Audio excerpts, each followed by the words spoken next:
everybody, it's me, Jermaine, and I'm back with another Simple Truth News update. And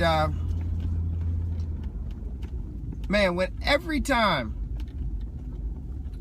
I get out there on the internet and I go to take a look and see what's going on and see what this wicked world continues to do,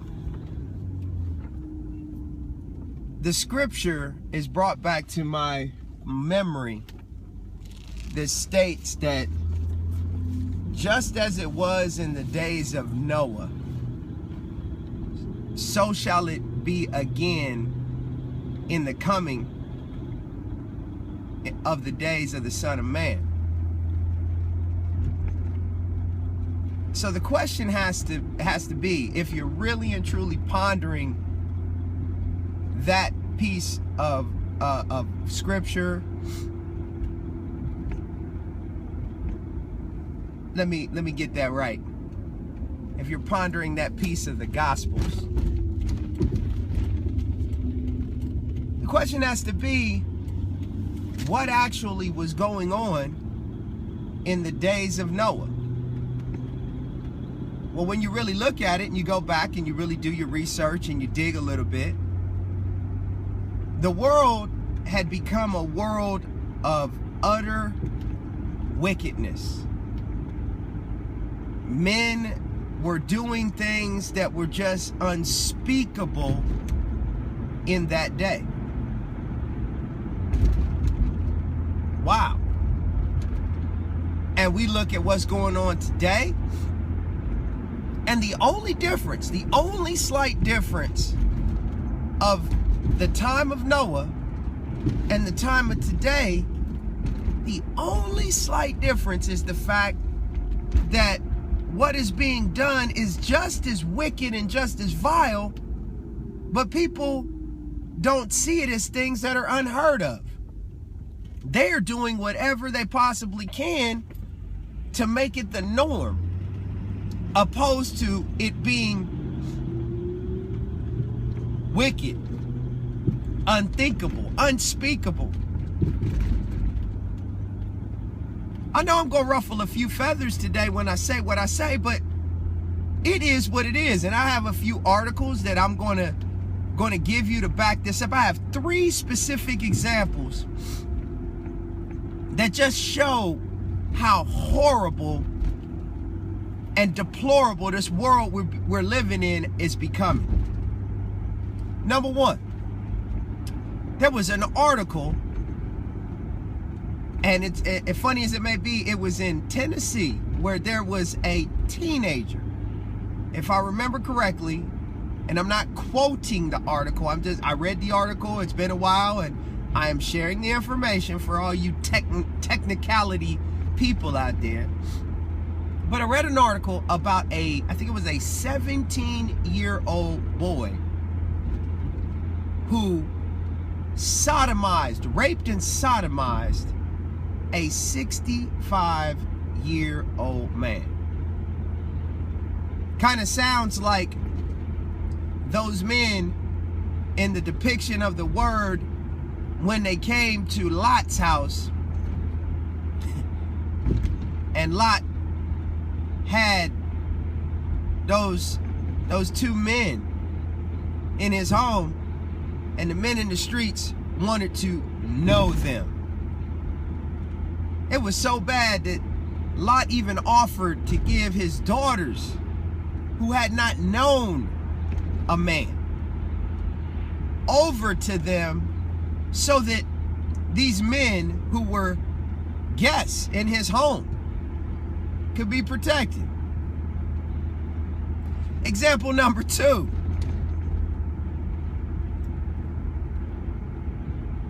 It amazes me how the Bible talks about men lying with men as being an abomination, but yet now we have so-called preachers that are supposedly representing the Father. Now, I think I do remember that the word tells us that he will not alter or change anything that has come out of his mouth. But yet now, he once said that sodomy and the counterpart when it comes to females lying with females, he once said that sodomy was an abomination. And now it's okay. Or maybe that's because when Jesus died upon the, as many say, the cross, that he did away with all of that. That he did away with what the Father had put into effect. And now everything is good. But this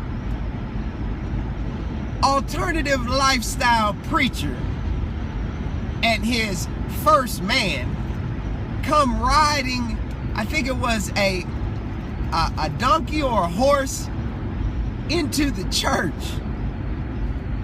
Yeah, you heard me. Come riding a donkey or a horse into the church. You notice I didn't say assembly, I said church.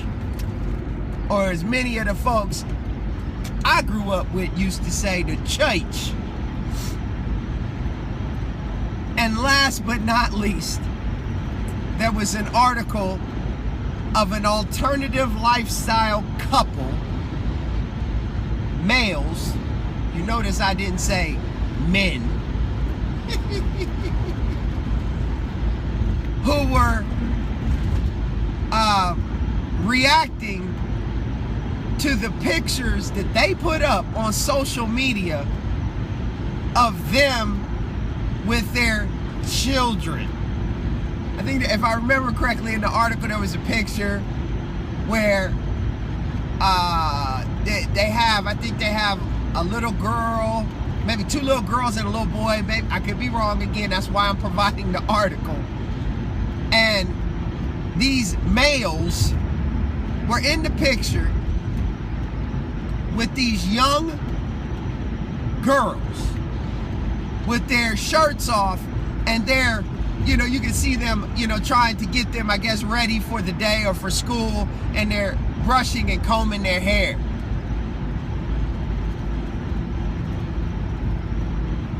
Just as it was in the days of Noah, so shall it be again in the days of the coming of the Son of Man. And the simple truth of the whole matter is, these exact things did not happen in the days of Noah, of course.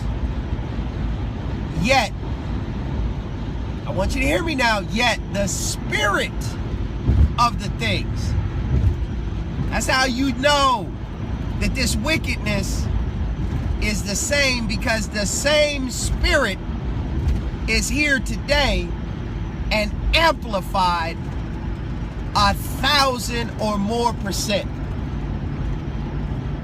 These men, these women, these people are doing what is right in their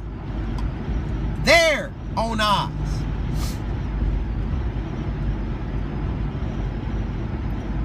It just is utterly deplorable how the Father is being so disrespected by his creation. But trust and believe, just as when we were children and we disrespected our fathers and our mothers and we were corrected, oh, it is coming. Correction is coming. People can believe what they want to believe. If it happens in the natural, as far as a father and a mother correcting their children, you best believe that the Father of all and the creator of the universe will not be disrespected. He said, the Bible teaches us quite clearly, Yah, God, is not mocked. He won't be mocked. And there will be chastening. This has been the simple truth. And as I always tell you, it's the simple things that are oftentimes the most profound. But yet, they're the most difficult to put into practice and to actually do. I want to thank you for joining me, and I'll be sure to see you, and you again real soon on another episode.